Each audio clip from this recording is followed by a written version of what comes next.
But I kind of went from really interesting role to really interesting role. So, within what 18 months of being out of training, I was in China and Beijing working for the embassy out there, doing strategic intelligence on Chinese military modernizations and all this cool stuff.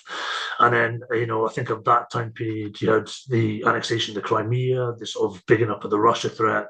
And really, from the time I come back from China, I was primarily sort of a Russia kind of human terrain analyst looking at the sort of incoming Russian threat, hybrid warfare.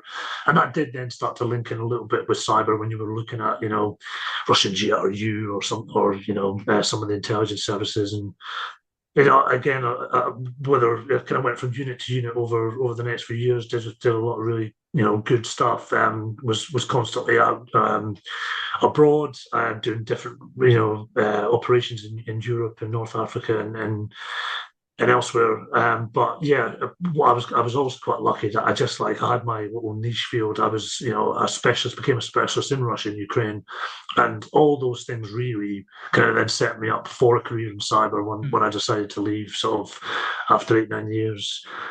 Because I'd done sort of the intelligence techniques and training, which we talked about. I still use these, and my team used some of the techniques and skill set that I was taught at Chick Sands at Templar in my cyber world for cyber threat intelligence analysis.